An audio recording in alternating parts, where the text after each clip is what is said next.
Muito bem, agora, olha só. Vamos começar aí o nosso quadro Dica de Ouro, para você que está na audiência da nossa programação aqui na Rádio TV Câmara.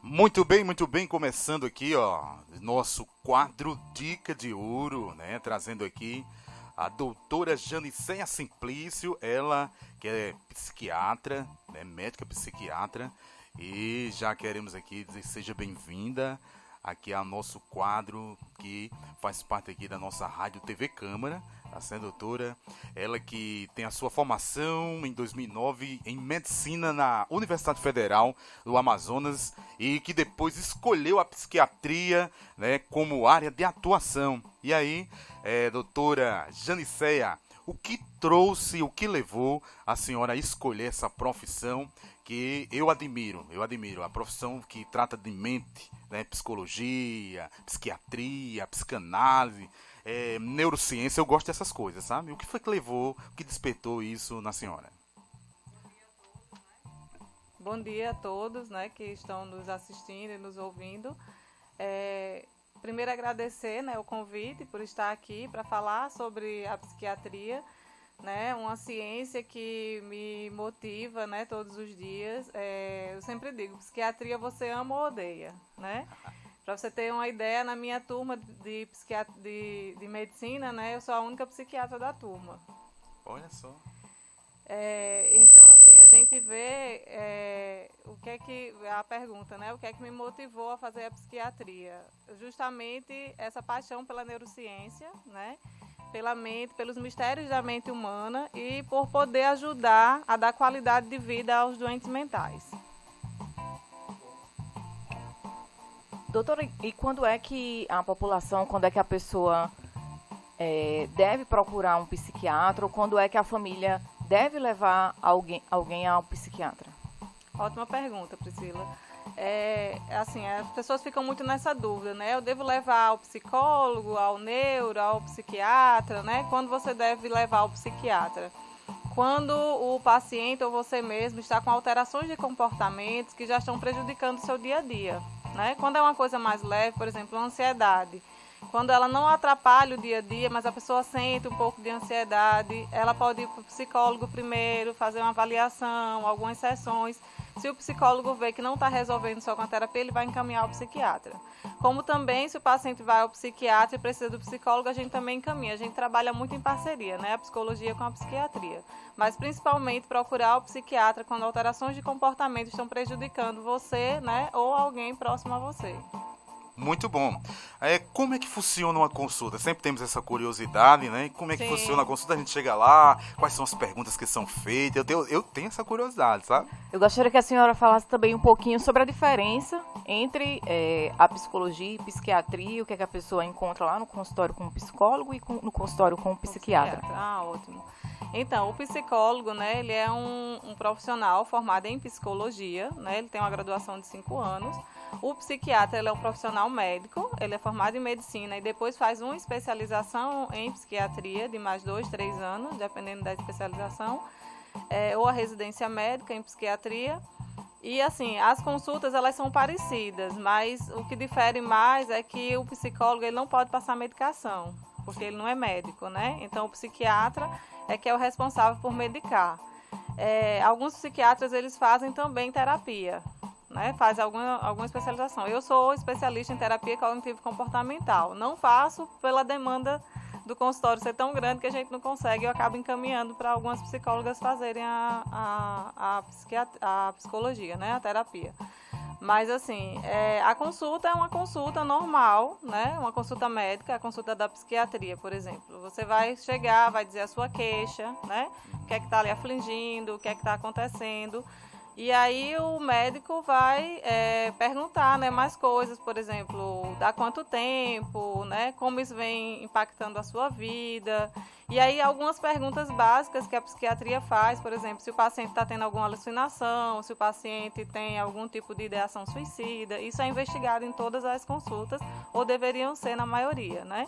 Se o paciente tem alguns sintomas, e mesmo que ele não tenha, muitas vezes você perguntando, você acaba descobrindo outras coisas, né? Então tem algumas perguntas básicas que a gente faz na psiquiatria, né, na consulta, e faz o exame, né, neurológico, o exame do estado psiquiátrico do paciente, que a partir desse exame é que a gente consegue dar os diagnósticos.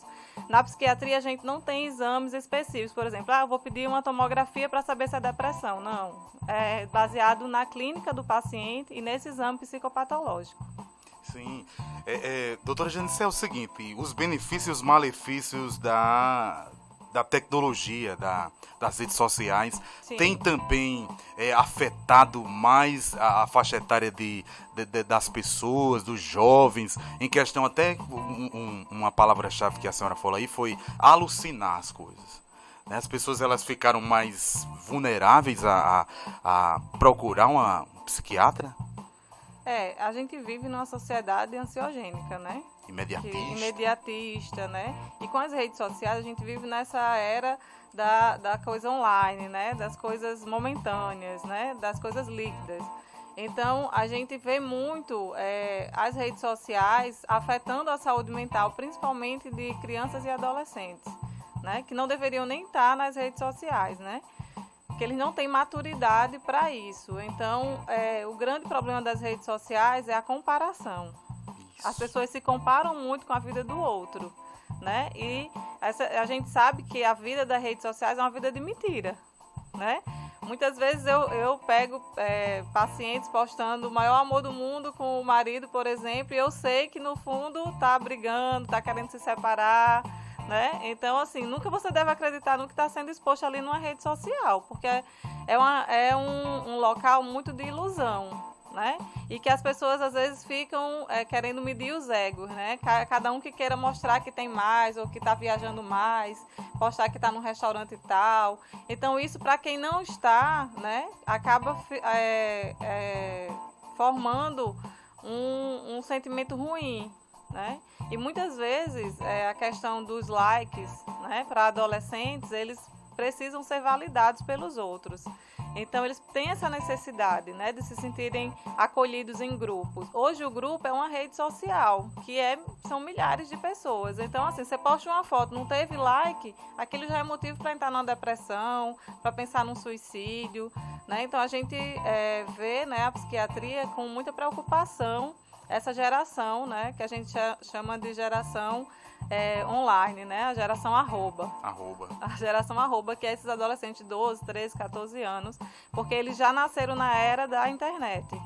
Então, eles têm uma dificuldade muito grande de aceitar um não, né, de ter limites. E aí, quando as famílias não colocam esses limites, as coisas ficam piores. E o que é que a senhora aconselha, então, doutora, a família ficar mais próximo desse adolescente, vendo ali que tipo de conteúdo ele está consumindo nas redes sociais, na internet? Qual a sua orientação enquanto profissional? Sim, o ideal, como eu falei, né, é os jovens nem ter rede social e, se tiver, ser monitorado pelos pais, né? Então, não existe isso de adolescente ter senha em celular, senha em rede social, né? Se você é pai, mãe, você tem que saber o que seu filho está fazendo, né? A gente teve algumas cenas agora nessa novela, né, que acabou recentemente, da Glória Pérez, que ela trouxe isso, né? Essa questão de quem que está do outro lado da tela, né? Muitas vezes são pedófilos, né? São bandidos, são pessoas que querem fazer o mal ao seu filho, podem fazer uma pressão psicológica a ponto de o paciente, né, entrar numa depressão, né? Existem a questão hoje dos nudes. Exato, né? exato. Eu já peguei em consultório adolescente num quadro depressivo, tentando suicídio porque estava sofrendo bullying na escola, depois de ter mandado um nudes para um paquera, e o paquera espalhou na escola. Olha. Então, assim, eles não têm maturidade para ter, né, um celular. Eles não têm noção da gravidade das coisas que podem fazer. Doutora, a senhora atende na policlínica? Sim. gratuitamente Isso. pelo SUS. Como é que o cidadão que está em casa assistindo a gente pode ter acesso ao consultório? Ele tem que ir ao posto de saúde, ir lá ser encaminhado pela unidade básica de saúde para esse atendimento mais especializado? Como é que funciona hoje? Isso, exatamente, né? O paciente ou o familiar que está vendo o seu paciente, né, passando por algum transtorno mental e quer buscar ajuda, né? Eu estou fazendo os atendimentos pela prefeitura, na policlínica. Então, ele tem que passar pelo médico do postinho, né, o médico da UBS, pegar o encaminhamento e a Secretaria de Saúde para agendar a consulta. Muito bom. Doutora Janice, a senhora tem um trabalho científico, né, feito em 2019, com o título do perfil lá Casos de Suicídio na Região do Seridó. Então, por que a senhora decidiu abordar esse tema e quais foram as conclusões da pesquisa sobre suicídio aqui na nossa região do Seridó? Eu sou professora, né, da Universidade Federal do Rio Grande do Norte. Esse estudo foi o estudo do meu mestrado, né, que eu fiz em 2019. E esse estudo ele foi muito importante porque assim, a gente pôde quantificar essa questão do suicídio aqui na região do Seridó. E eu me interessei pelo tema porque assim, eu sou do Trairi, né, eu sou de Lajes Pintadas. E lá eu não vejo tantos casos de suicídio como eu vejo aqui no Seridó, né? Então, comparando assim cidades parecidas com a quantidade de habitantes, né? Me chamou a atenção quando eu cheguei para trabalhar aqui na região do Seridó a quantidade de suicídios, né? Todo mundo diz é muito, mas é muito quanto, né? Então, assim, não tinha uma pesquisa realmente, né, científica que demonstrasse essa quantidade. E assim, o suicídio é uma coisa que me instiga muito a estudar, porque assim, é uma morte que ela pode ser prevenível, né? E se a gente trata os transtornos mentais graves, a gente diminui muito a quantidade de suicídio, porque 95% dos suicídios eles estão ligados a algum transtorno mental, né? As pesquisas já apontam isso. Então, quando eu cheguei aqui, né, que eu decidi entrar na docência, fui para a universidade, eu dou aula em Caicó, né, e aqui pela Escola Multicamp de Ciências Médicas.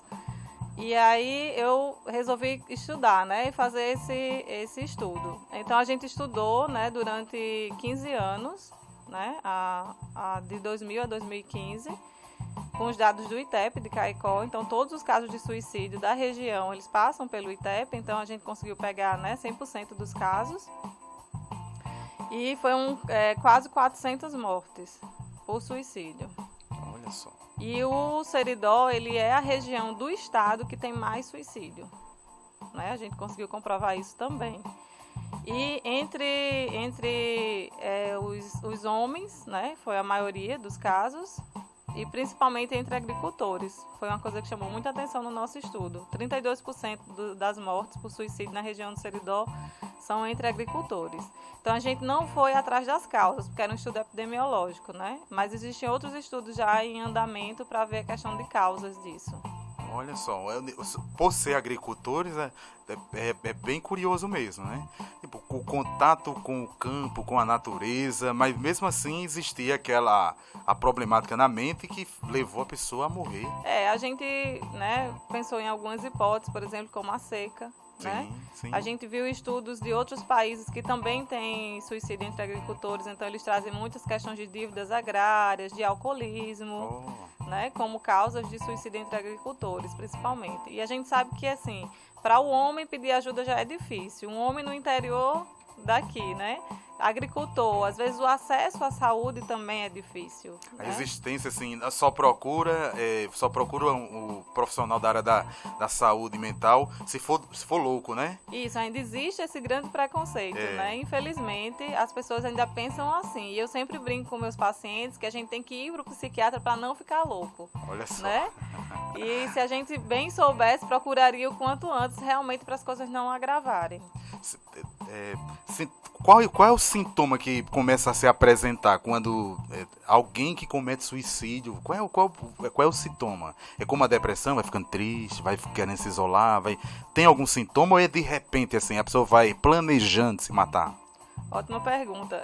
O suicídio ele é multifatorial, não existe uma única causa. Por isso que a gente também, com o passar do tempo do estudo, né, a gente viu isso também, que não tem como, é muito individual.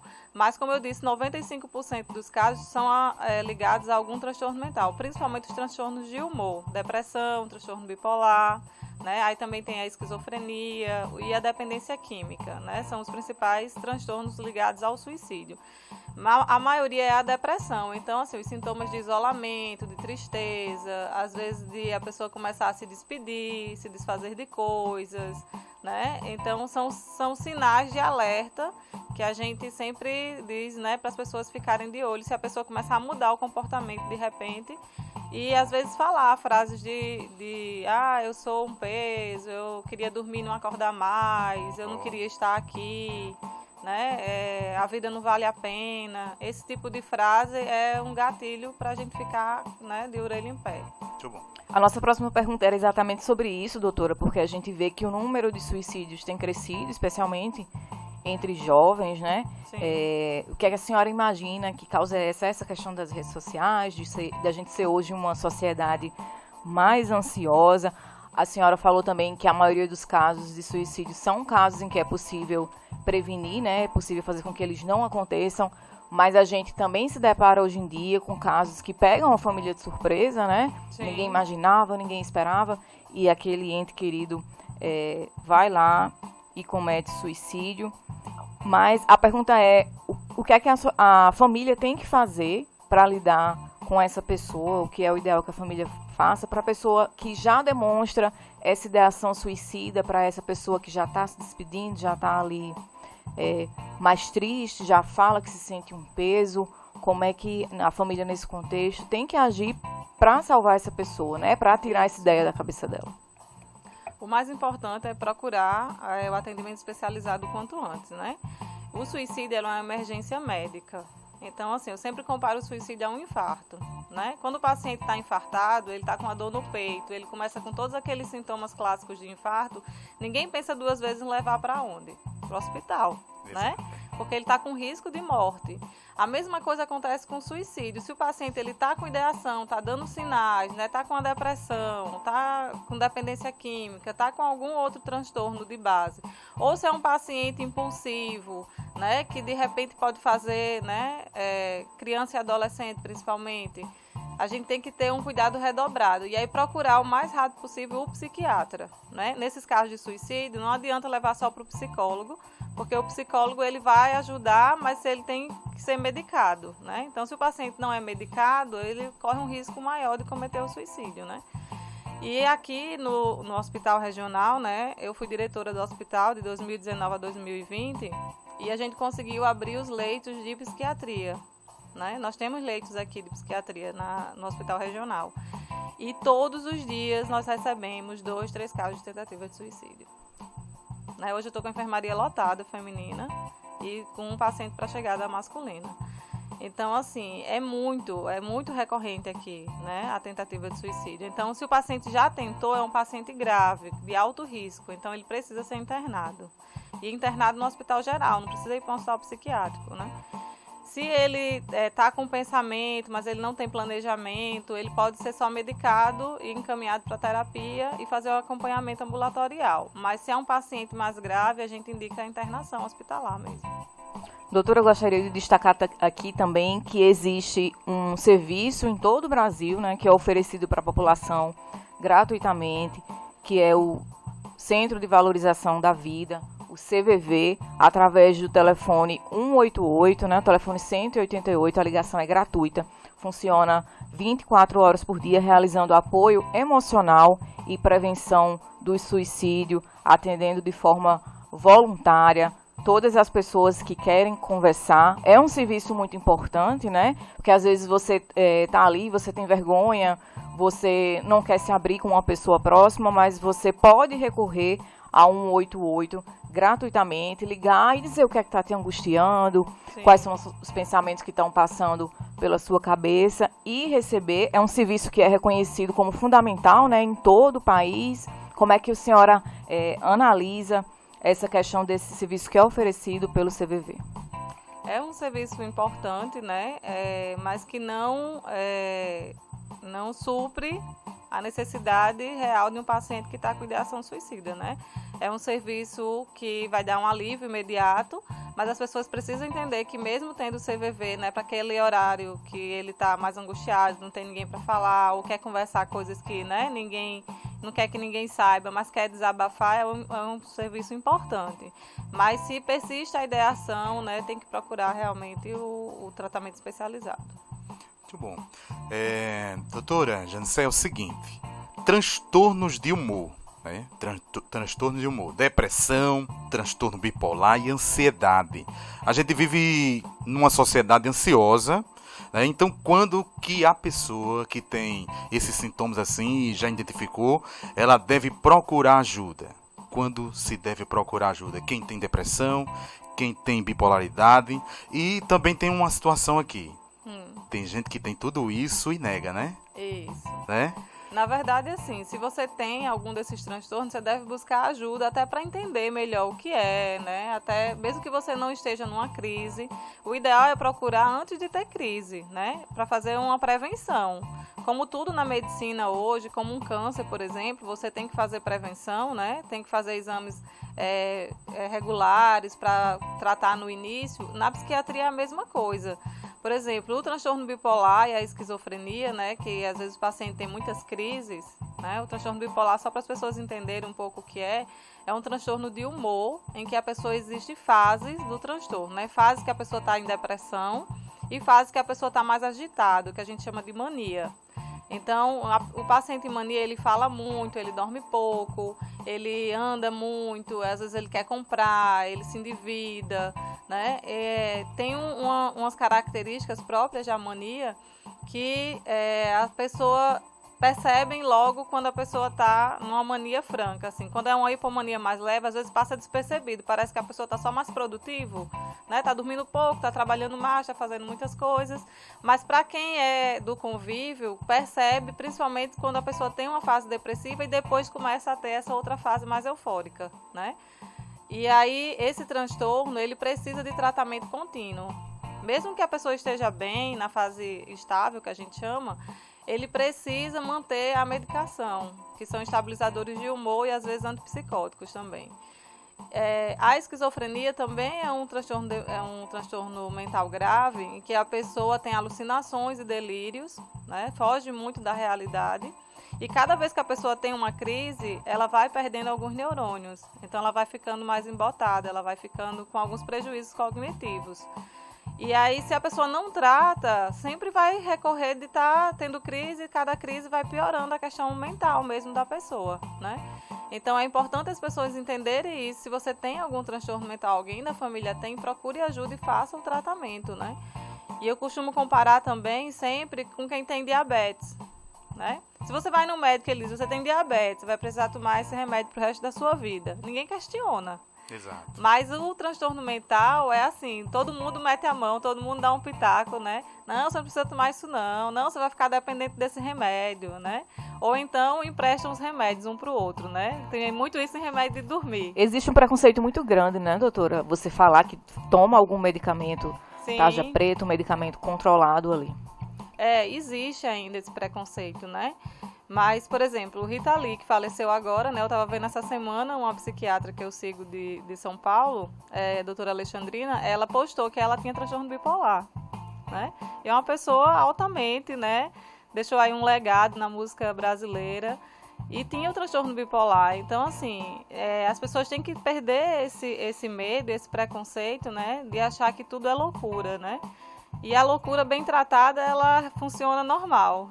Doutora Janice, é o seguinte, e também até fazendo um link aqui com essa questão da Rita Lee e outros famosos, que eu acredito que tem muitos. Muitos. Né? Porque, assim, lidar com a opinião pública, lidar com a fama, com a pseudo-fama, né, que a rede social ela dá, eu gosto muito de falar essa palavra, dá ilusão de ótica. A ilusão de ótica é uma coisa interessante, né? Então, lidar com isso aí, com um pseudo-cancelamento que não existe, ou alguma coisa do tipo, isso afeta demais a vida da gente, né? Então, ver outros casos, como o caso do próprio Whindersson Nunes, aquele humorista, faz todo mundo rir, mas tem uma crise aguda lá, com problemas até psicológico. Não, ele entrou em depressão, né? Exato. Ele diz, né, abertamente que faz tratamento agora para depressão, né? Então a gente tem que... e é importante quando um artista vem a público falar sobre isso, né? Porque as pessoas entendem que isso pode acontecer com qualquer um, né? Eu digo sempre que as doenças, os transtornos mentais, eles são muito democráticos. Eles não escolhem raça, religião, cor, né, padrão social. Todo mundo pode ser atingido. Isso. E fazendo o tratamento direitinho, qualquer um é capaz de viver a vida normalmente, de trabalhar, de conviver em sociedade.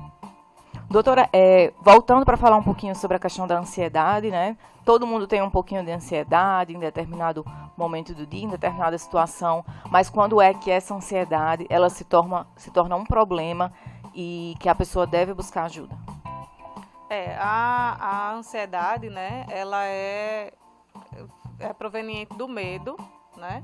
E o medo, ele é uma emoção básica do ser humano, que é uma emoção protetora. Se você tem medo das coisas, você vai ter mais cautela, né? Se você não tem medo, você vai fazer tudo sem pensar, com impulsividade. Então, a ansiedade, ela é benéfica até certo ponto. Mas quando ela começa a ser prejudicial, né, a pessoa começa, por exemplo, a ter ataques de pânico, né? Ter palpitação, falta de ar, né? O coração ficando acelerado, suor frio nas mãos, gelo nas mãos e nos pés, né? Sensações ruins no organismo, isso já quer dizer que você precisa procurar ajuda, né? Você precisa procurar um tratamento para aquela sua ansiedade. Ou se a pessoa fica ruminando os pensamentos, né? Se preocupa demais, né? Eu tenho um paciente que diz assim, eu tenho uma conta para pagar dia 30, dia 10 eu já estou preocupado, tenho dinheiro na conta, mas estou preocupado, já querendo pagar para resolver aquilo logo. Então, assim, a pessoa vive em sinal de alerta, né? A pessoa não relaxa, é aquela pessoa que não relaxa, a pessoa muito ansiosa é uma pessoa que não consegue relaxar. Doutora, a gente está falando sobre transtornos de humor, né? Depressão, transtorno bipolar, ansiedade. Em relação à dependência química, muita gente acha que a dependência química é ligada apenas ao consumo de drogas, mas também é ligada ao alcoolismo, ao uso de cigarro e, inclusive, uso de medicamentos. Isso. Ótima pergunta também para as pessoas entenderem isso, né? Que a dependência química, ela está ligada a várias substâncias, né? As pessoas, quando falam de dependência química, você pensa o quê? Maconha, crack, cocaína, né? LSD, drogas mais pesadas e ilícitas. Mas a maioria dos dependentes químicos, né? Eles são dependentes de álcool, né? Que é uma droga lícita, né? E de tabaco também, né? Do cigarro. E são dependências que trazem um prejuízo muito grande, tanto para a saúde, por exemplo, por vários tipos de câncer, tanto o cigarro quanto o álcool eles causam, né? Como também social, né? Vários casos de violência doméstica, de acidente de trânsito, né? Que são ligados à dependência química do álcool, por exemplo. A dependência química, ela é um transtorno mental também, né? É categorizado como um transtorno mental, então precisa de tratamento. Antigamente se achava que era falta de vergonha, né? Porque a pessoa não deixa porque não quer, mas não é, né? Existe realmente uma dependência daquela substância, né? E a dependência é quando a pessoa perde o controle do uso. Então a pessoa diz assim, eu paro quando eu quero, mas todo final de semana tem que beber. Então, ele não está conseguindo mais ter o controle. E a dependência não é só aquela pessoa que bebe ou faz uso da substância todo dia, mas é quando ela perde o controle do uso. Muito bom. E quando que tipo de serviços são oferecidos para essas pessoas que precisam de ajuda? Pronto. Aqui, né, nós temos o CAPES, né? A gente tem um CAPES 2 na cidade de Currais Novos, que ele tanto trata transtornos como trata dependência química. Nós temos os leitos, né, de psiquiatria, como eu já falei, no Hospital Mariano Coelho, para casos de abstinência aguda de álcool e drogas, né? A gente também recebe esses pacientes para tirar da abstinência. E agora nós vamos ter aqui em Currais Novos, inclusive sábado vai inaugurar uma clínica para dependentes químicos e também transtornos mentais, uma clínica privada, né, que vai ser numa fazenda aqui perto de Currais Novos. Mas pelo Sistema Único de Saúde, né, nós temos esses dois serviços aqui, o CAPES e o hospital. Muito bom, estamos aqui com a doutora Janicéia Simplício, ela que é psiquiatra e está aqui participando aqui conosco do quadro Dica de Ouro, para você que está na audiência da nossa programação aqui na Rádio TV Câmara. E, doutora Janicéia, a pergunta que não quer calar, diga aqui para todos que estão na nossa audiência, qual é a dica de ouro para todos que estão nos assistindo agora? Ai, ótimo. Vamos fechar, né, com chave de ouro essa entrevista, dando essa dica de ouro, né? A dica de ouro que eu deixo hoje para todo mundo é: não tenha vergonha, né? Não tenha medo de procurar o psiquiatra, né? O psiquiatra é um médico, né, que está ali para te ajudar, né? Fale tudo o que você está sentindo, não esconda nenhum sintoma, né? E assim, faça o seu tratamento regular, não deixe de tomar porque você está se sentindo bem, nem pegue emprestado nada de alguém, porque cada tratamento é individualizado. Então, as dicas que eu tinha para dar hoje eram essas. Doutora, muito obrigada então, né, pela sua presença, disponibilidade de estar aqui com a gente, conversando sobre todos esses temas, sobre depressão, ansiedade, dependência química, suicídio, para desmistificar um pouco essa questão da psiquiatria, né? Muita gente acha que quem procura o psiquiatra é doido, mas não, na verdade, tem que estar ali buscando desde sempre ajuda, Sim. né? Sem medo de ter esse preconceito. E obrigada pela sua atenção. Muito bem, agradecendo aqui, né, também tomando as palavras da Priscila, enfatizando, queremos agradecer, sabemos da sua agenda bem extensa, né, e com muito carinho, muita atenção, você nos atendeu aqui para participar do nosso quadro. Também quero agradecer a Alana, quando conversando previamente com ela, quem eu chamo, a Alana disse, eu indico, e foi prontamente, ela falou o seu nome, citou o seu nome, recomendando para estar com a gente aqui, tá certo? Em nome da direção da TV Câmara, como também do presidente Kleber, nossa gratidão pela sua participação. Eu agradeço mais uma vez, né, o convite, né, e dizer que estou à disposição para novos encontros, né. Acho que esses momentos são muito importantes justamente para desmistificar o que é a psiquiatria, né? Isso é muito importante. Obrigada. Muito bem. Para você, falar, Priscila? Vai falar? Não, Andinho, pode dar continuidade aí à programação da Rádio TV Câmara. Muito bem. Para você que está na audiência da programação aqui, eu quero agradecer a sua paciência, quero agradecer a sua audiência e até amanhã, se assim Deus nos permitir. Muito obrigado. Obrigado, Priscila. Obrigado, doutora Janicéia. Obrigado você que ficou conosco até este momento aqui na nossa programação da Rádio TV Câmara. Valeu e até amanhã, pessoal.